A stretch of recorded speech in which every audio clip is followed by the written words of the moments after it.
Ji yes, welcome back your healthy morning. अच्छा जी, आज का दिन मैं आपको बताया कि आज का दिन है वर्ल्ड ब्रेन ट्यूमर डे। और ब्रेन ट्यूमर जो होता है कितना डेंजरस होता है, बेनाइन, मेलिग्नेंट, किस तरह स्प्रेड करता है, या जहाँ सेल्फ पड़ा होता है वहाँ किस तरह के साइन एंड सिम्टम्स कॉज करता है। ब्रेन ट्यूमर के बारे में कंप्लीट इन्फॉर्मेशन जितनी हम अभी आपको दे सकें ज़रूर देंगे। और इस पे बात करने के लिए हमारे साथ मौजूद हैं head of neuro surgery Aga Khan university hospital में होते हैं डॉक्टर एहसन बारी साहब। अस्सलाम वालेकुम डॉक्टर साहब। शुक्रिया, थैंक यू। कैसे हैं आप? बिल्कुल ठीक।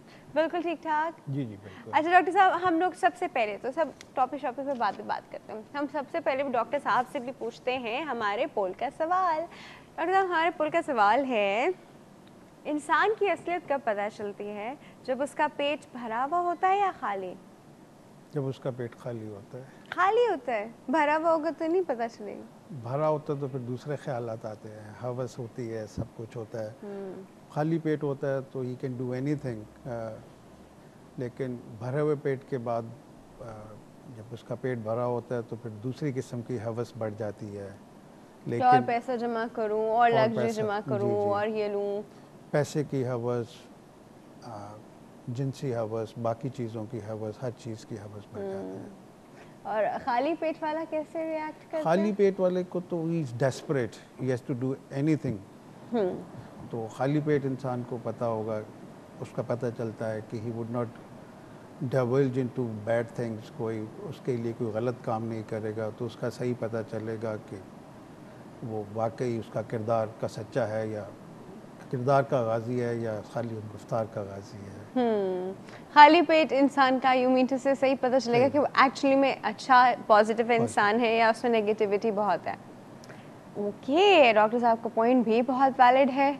अच्छा डॉक्टर साहब, let's come back to brain tumour. अब ब्रेन ट्यूमर क्या होता है डॉक्टर साहब? पहले तो हमें यही नहीं पता भाई ब्रेन ट्यूमर क्या होता है, हम ये पूछेंगे। ब्रेन ट्यूमर्स जो हैं वो सॉलिड ट्यूमर्स हैं, दिमाग के सॉलिड ट्यूमर्स। सॉलिड? कोई लिक्विड भी होते हैं?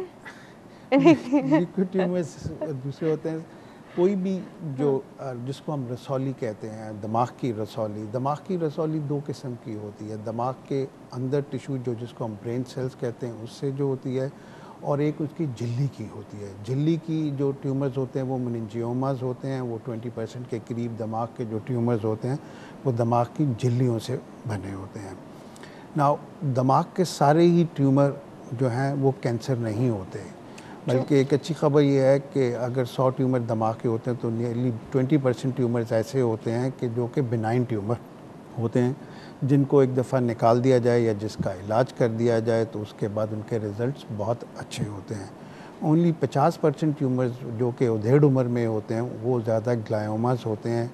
उनमें ये होता है कि अगर उनको हम निकालते भी हैं और उसके बाद वो ज़्यादातर कैंसर होते हैं। कैंसर जिनको सरतान कहते हैं, वो फैलते हैं दिमाग के अंदर, उनका इलाज इतना अच्छा नहीं होता।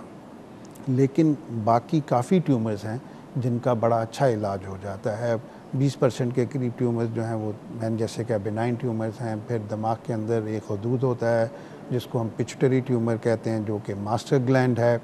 मास्टर ग्लैंड के ट्यूमर्स का भी इलाज बड़ी अच्छी तरह मुमकिन होता है। तो जब ये कोई डूम एंड ग्लूम नहीं है कि अगर आपको ब्रेन ट्यूमर आ गया है तो आप डूम एंड ग्लूम है। अभी आपने ख़बरों में पढ़ा होगा, बहुत ही मशहूर सिंगर शेरिल क्रो, उसको अभी ब्रेन ट्यूमर हुआ है, उसका इलाज हो रहा है, जो कि बिनाइन ट्यूमर है, मेनिंजियोमा ट्यूमर है। अभी पिछले दिनों लेबर गवर्नमेंट में ब्रिटेन की एक मिनिस्टर थी, बड़ी मशहूर मिनिस्टर, उनका ब्रेन ट्यूमर का ऑपरेशन हुआ है। उसके बाद भी वो अपनी सर्विसेज करती रही हैं। She continued as a minister in the state. तो काफ़ी ट्यूमर्स का इलाज मुमकिन है। पहले ज़माने में ये था कि हम लोगों को पता ही नहीं होता था और उनका इलाज मुमकिन नहीं होता था। लेकिन 1970-1980 के बाद एक लैंडमार्क इन्वेंशन, जो कि हम कहेंगे कि सीटी स्कैन और एमआरआई स्कैन ने बिल्कुल दिमाग की सर्जरी की खदोखाल को बदल दिया है। अब हमें पहले पता चल जाता है। अब आपको सर में दर्द होता है, पहले सर में दर्द होता था, आपको पता नहीं होता था क्या चीज़ है, या बूढ़े आदमियों में आप कहते थे कि बाबा सिठिया गया है, उसमें कई दफ़ा काफ़ी दफ़ा उनमें ब्रेन ट्यूमर होता था फ्रंटल लोब का। अब हम अच्छा। MRI स्कैन करवा के हमें पता चल जाता है, जल्दी पता चल जाता है, जितना छोटा ट्यूमर होगा उतनी जल्दी हम उसको निकाल ओके, सकेंगे। अभी सर हम इसके साइन एंड सिम्टम्स से बात करते हैं। एक कॉल है हमारे साथ, पहले जी। वो अटेंड करते हैं। अस्सलाम वालेकुम। सलाम, आप भी कैसी हैं? मैं बिल्कुल ठीक ठाक हूँ। Good healthy morning. कौन बात कर रहा है? मैं फातिमा बात कर रही हूँ कराची से। मैं जी। डॉक्टर साहब से बात करनी थी। जी फातिमा, बिल्कुल कीजिए। डॉक्टर साहब, वो खसरे के दाने के लिए क्या करना चाहिए? मेरी बेटी को खसरा होने बहुत परेशान थी, इसीलिए खसरा डॉक्टर साहब तो न्यूरो सर्जन है फातिमा। कहाँ? खसरे के दाने निकले ना, तो खसरे क्या के करना दाने के लिए डॉक्टर साहब कैसे बता सकते हैं आपको? खसरे के लिए आपको बच्चों के डॉक्टर से हाँ, बच्चों के डॉक्टर के पास जाए। डॉक्टर साहब तो न्यूरो सर्जन है भाई। ठीक है, चाहिए? कुछ तो बताइए ना बस। कुछ तो बता। अल्लाह इतनी परेशान है, बस कहीं से भी कुछ भी पता चल रहा है तो डॉक्टर के पास लेके क्यों नहीं जाती? डॉक्टर के पास लेके गई तो फिर टेंशन क्या है? चले, नहीं नहीं वो सही हो जाएगा। उसका एक टाइम पीरियड होता है, उसके बाद वो सही हो जाता है। चले, thank you so much for your call. खसरा इज एक्चुअली चिकन पॉक्स की बात जी, कर जी, रही हैं। वो चिकन तो पॉक्स अपना है। टाइम पीरियड पूरा करके सही होगा, वो तो उससे पहले नहीं होगा। तो सिम्टोमेटिक ट्रीटमेंट है उसके इसकी। आप symptomatic- कुछ कहना चाहेंगे डॉक्टर साहब चिकन पॉक्स के लिए? नहीं, चिकन पॉक्स का मैं डॉक्टर नहीं, उसमें कई दफ़ा एनकेफ्लाइटिस हो जाता है जिसके लिए न्यूरोलॉजिस्ट की ज़रूरत होती है। इसलिए कई दफ़ा मीसल्स बड़े ख़तरनाक भी हो सकते हैं, तो उनका इलाज जल्दी कराना अच्छा होता है। एग्जैक्ट। अच्छा जी डॉक्टर साहब, ये तो वो चीज़ है ना जो अपना टाइम पीरियड पूरा करके इलाज क्या कराते हैं, सिम्टोमेटिक ट्रीटमेंट होता है। जी जी। तो वो सिम्टोमेटिक ट्रीटमेंट होगा और कोई ख़ास इसका स्पेसिफिक इलाज तो होता नहीं है। Coming back to the topic, doctor साहब साइन एंड सिम्टम, अभी आपने कहा कि वो किसी बड़े इंसान को होता था तो हम कहते थे सटिया गया, तो क्या सटियाने के क्या साइन एंड सिम्टम होते थे? हम ऐसे बोलते इसमें थे। 3 चीज़ें हैं। जब भी कोई ब्रेन ट्यूमर होगा उसमें 3 किस्म के सिम्टम्स होते हैं, जिसको एक तो जो होता है लोकल प्रेशर जो बढ़ जाता है, क्योंकि अगर आपको सर को देखा जाए तो सर के बाहर हड्डी है, हड्डी इज़ वेरी अनयील्डिंग। दिमाग की जो कंसिस्टेंसी है वो जेलेटिन की तरह होती है, जिस तरह दही कर्ड सा होता है उसकी तरह की होती है। अगर उसमें कोई चीज़ प्रेशर डालेगी, कोई भी चीज़ ग्रोइंग चीज़ होगी वो ब्रेन पे प्रेशर डालेगी, तो वो लोकल हाइपरटेंशन हो जाएगी, जिसकी वजह से आपको हेडेक होगा, नौसिया होगा, वॉमिटिंग होगी। कई दफ़ा जो दिमाग की जितनी खुराक मिलती है उसको दिमाग का स्पेशल पानी कहलाता है, सेरिब्रोस्पाइनल फ्लूइड, उसके ज़रिए मिलती है, जो कि वेंट्रिकल्स के अंदर बनता है, जो दिमाग के अंदर चैम्बर्स हैं उनके अंदर बनता है। कई दफ़ा उसका आउटफ्लो ट्यूमर की वजह से ब्लॉक हो जाता है। ट्यूमर उसके जो वाटरवेज हैं, उसके पैसेजेस हैं, उसको ब्लॉक कर देता है और पानी का प्रेशर दिमाग में बढ़ जाता है, जिसको हम हाइड्रोकेफलस कहते हैं। मतलब दिमाग की पानी की नालियाँ जो हैं वो बंद हो जाती हैं अक्सर ट्यूमर की वजह से। प्रेशर की वजह से। तो एक तो सिम्टम्स होते हैं वो प्रेशर की वजह से होते हैं, किसी भी, चाहे वो बिनाइन ट्यूमर हो चाहे वो हो, क्योंकि जब वो दिमाग के ऊपर प्रेशर डालेगा दिमाग अपना काम बंद करना चाहिए। लोकल प्रेशर होगा, टेंशन होगी तो आपको हेडेक्स होंगी, नौजिया होगा, वॉमिटिंग होगी, अर्ली मॉर्निंग नौजिया और वॉमिटिंग होगी। ठीक है, आपको एक तो ये सिम्टम्स हैं और generally deterioration in level of consciousness होगा। दूसरा डिसफंक्शन जो होता है, डिसफंक्शन दिमाग का जो सामने वाला हिस्सा है फ्रंटल लोब, वो आपके बिहेवियर से ताल्लुक़ रखता है। जो प्राइटल लोब है वो आपके सेंसरी सिम्टम से ताल्लुक़ रखता है, सेंसरी इनपुट्स आती हैं उनमें। तीसरा ऑसिपिटल लोब है, वो आपकी विजन से ताल्लुक़ रखता है। यहाँ पे मोटर एरिया होता है जो कि आपके मोटर कोऑर्डिनेशन, आपका हाथ के काम करना, अगर एक साइड पर आ जाए ट्यूमर और वो प्रेशर डाले मोटर एरिया के ऊपर तो आपको दूसरी साइड का फालिज हो जाएगा, तो जो भी उसका काम होगा करना वो बंद हो जाएगा। वो लोकल इन्फिल्ट्रेशन की वजह से हो या लोकल प्रेशर की वजह से काम ना कर रहा हो, तो जिसकी वजह से आपको एक साइड का फालिज हो सकता है, आपको फोकल न्यूरोलॉजिकल डेफिसिट होते हैं, हाथ में कमज़ोरी आ जाए, आँखों में, जिस तरह पिट्यूटरी ट्यूमर की अगर बड़ा हो जाए तो ऑप्टिक नर्व पे प्रेशर डालता है तो आपकी विज़न ख़राब होनी शुरू है, तो विज़न में प्रॉब्लम हो सकती है।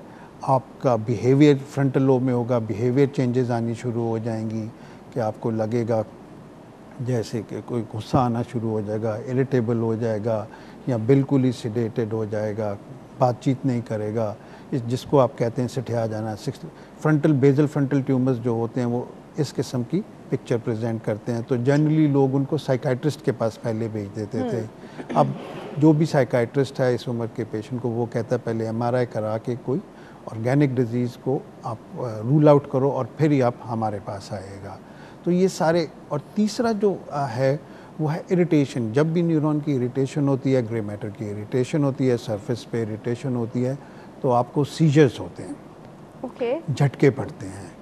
अगर 40 साल की उम्र में आपको झटके पड़ने शुरू हो जाएं, तो जो मेन आपको जो शक होता है वो यही होता है, फर्स्ट टाइम ऑनसेट सीजर्स हो 40 उम्र में, 40 साल की उम्र में, 50 साल की उम्र में, तो आपको रूल आउट करना है ब्रेन ट्यूमर।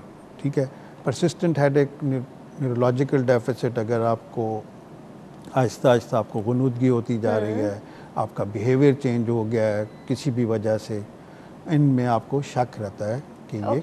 अच्छा डॉक्टर साहब, थोड़ी सी और भी बातें करेंगे। एक कॉल है हमारे साथ, वो अटेंड करने के बाद। अस्सलाम वालेकुम। Hello, good healthy morning. Hello. हाँ जी, गुड हेल्दी मॉर्निंग। कौन बात कर रहा है? मैं शहजाद बात कर रहा हूँ कराची से। आप राशिद बात कर रहे हैं? शहजाद बात कर रहे हैं? कैसे नहीं, हैं? मैंने शहजाद राशिद बात करने चाह रहे थे ना, उन्होंने मुझे दे दिया कि मैं बात नहीं की जाएगी, इसलिए मैंने क्यूट। अच्छा जी, क्या कहना चाह रहे हैं सर? मैं ये कहना चाह रहा हूँ कि ब्रेन ट्यूमर का आलमी दिन है आज। हाँ जी। तो मैंने टीवी में सुबह देखा था, पढ़ा खबरों में देखा कि पाकिस्तान में 1 करोड़ लोगों के लिए सिर्फ एक न्यूरो सर्जन है। अच्छा। तो इसकी वजह क्या है कि एक न्यूरो सर्जन इतने सारे लोगों के लिए, 1 करोड़ लोगों के लिए, तो क्या वजह है कि क्यों नहीं न्यूरो सर्जरी के शोबे में हमारे डॉक्टर क्यों नहीं स्पेशलाइजेशन कर रहे? इसकी वजह क्या है? और अगर ये इतना महंगा कोर्स है या इतना महंगे है इसका पढ़ाई है, तो हुकूमत ताउन करे, डॉक्टरों को बाहर के ममालिक में भेजे, इसमें स्पेशलाइजेशन करने के लिए न्यूरो सर्जरी में ताउन करे, क्योंकि हमारे लोगों में कोई जरूरत है न्यूरो सर्जन की। मेरे को ये पूछना था मुझे। चले जी, ठीक है, thank you so much for your call. ये तो हमेशा का ही रोना है। नहीं, एक्चुअली ये खबर बिल्कुल दुरुस्त नहीं है। जो 17 प्रोफेसर हैं न्यूरोसर्जरी के इस वक्त मुल्क में, बाकी तकरीबन 125 के करीब न्यूरोसर्जन्स मौजूद हैं, लेकिन उनके मसाइल हैं काफ़ी। लेकिन हर अच्छे हॉस्पिटल में न्यूरो सर्जन ज़रूर मौजूद है। गॉड फॉरबिड किसी को ज़रूरत पड़ती है तो न्यूरो सर्जन तो मौजूद है। हाँ, है ना? लेकिन फिर भी हमारे मुल्क में न्यूरो सर्जन्स की काफ़ी कमी है। हमें इस वक्त कम से कम इनसे इस वक्त भी हमें अभी 125 के करीब हैं, तकरीबन 500। इसीलिए तो हम ये शोज करते हैं कि यहाँ से आपको इतनी चीज़ें पता चल जाएं कि आपको खुद ही पता चल जाए वही यू स्टार्टिंग। अच्छा जी, वक्त हो गया एक छोटी सी ब्रेक का। ब्रेक के बाद हम वापस आते हैं और बात करते हैं जी ब्रेन ट्यूमर पे। Stay tuned.